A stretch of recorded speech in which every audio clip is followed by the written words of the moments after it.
My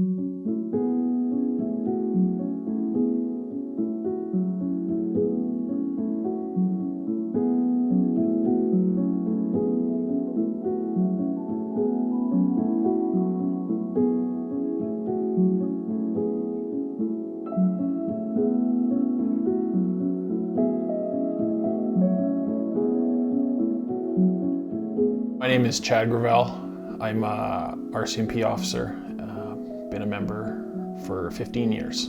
I always held the RCMP to a very, very high standard. And then once, I got in and started working, it became very obvious that these are just normal people wearing the uniform and going out and doing the job. You go to work every day and you don't know what you're doing. You don't know what's going to happen at work. Whether it's not like going to work at an assembly line or anything like that where you do the same thing every day. Still to this day, sometimes you just can't believe what's happening in front of your eyes some days, right? I always thought I was one of these big tough guys that could see and do anything. Clearly, I'm not. My brain's the same size as everybody else's.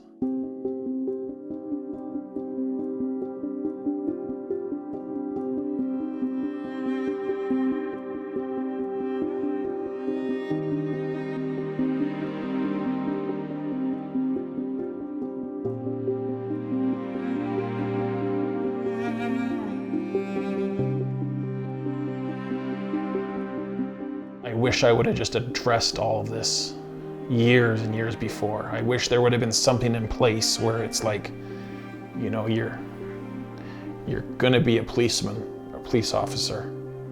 This is gonna happen to you. There's no avoiding it. Let's get in at the ground level and move forward. We see too much, we see too many horrific things that nobody should ever see. I still live through things, I still smell certain things, that I can't help but get triggered, right? For instance, like fruits, berries. Been in 2 fatal collisions in my service where the people rolled over off the road through raspberry or strawberry bushes. And you go down there and you see dead bodies and all you smell is raspberries and strawberries, right? It's no different when I change the oil on my truck. I smell oil, I smell antifreeze. It makes me think of crash scenes and death. So to keep that bottled up inside, it's just like poison.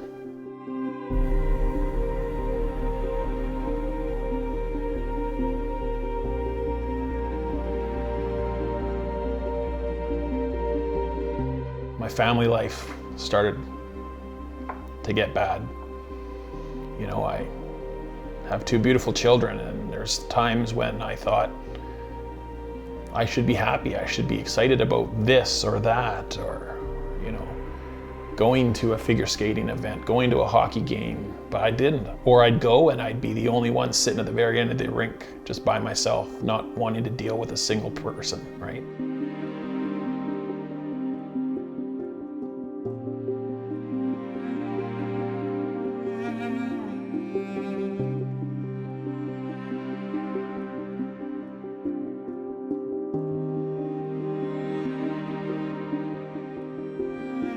My wife at the time, she was right there with me and put up with a lot of bad stuff, right? Like the small postings, the isolation we were in, the outlash of me and, not knowing at the time what was going on. And looking back now, obviously it was the trauma and the PTSD that I was diagnosed with. Yeah, there's no question that we all end up sometimes take our trauma out on the people closest to us, the people that are in our life, that are there every day when we come home from work. And that's not fair to them.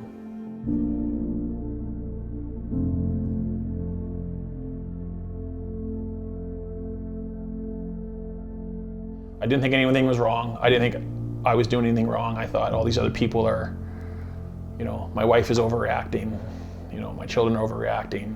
Once my marriage fell apart, it got exponentially worse.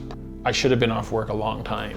before I actually went off work. It shouldn't have taken that long. I decided to just go off work and try to help myself. The RCMP Health Services didn't even blink. You bet. Tell us when, tell us where to send the check, what you're in. It was decided by myself and my psychologist that I should go, I should try a residential treatment facility.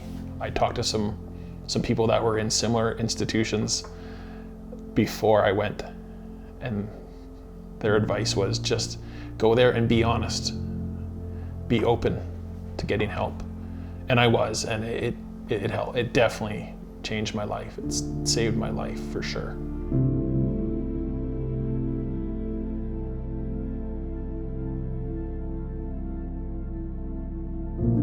You spend a lot of time with your counselor, a lot of time in group therapy, a lot of time one-on-one, sitting there listening to people on day one.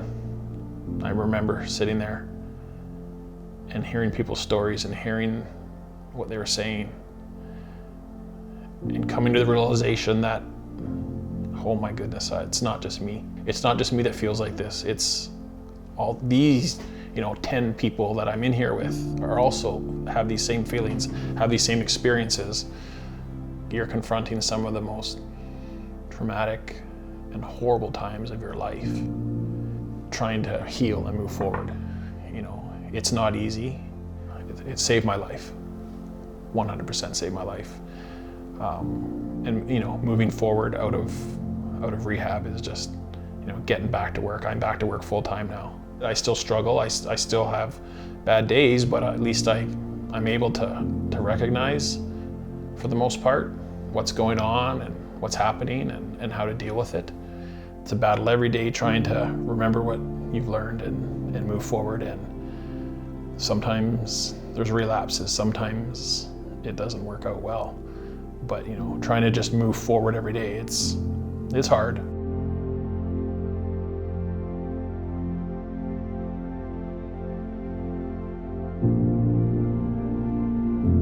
I just want people to get help, whoever they reach out, however they get help, especially all you young cops just joining or have been in for a while, and you're living the dream and you're out there doing your dream job that you've always wanted to do. Get the help you need early on in your career so you don't end up down this other path that I don't wish on anyone. It's not a weakness, there's nothing wrong with you. It's how our brains work. It's how our mind works. It's our mental health, very similar to our physical health. And I get it, nobody wants to be embarrassed. Nobody wants to be thought of in a negative light. Nobody wants to be thought of as crazy or unhealthy or whatnot. Don't feel like you're broken, don't feel like you're different. Just, this disease, it affects all of us.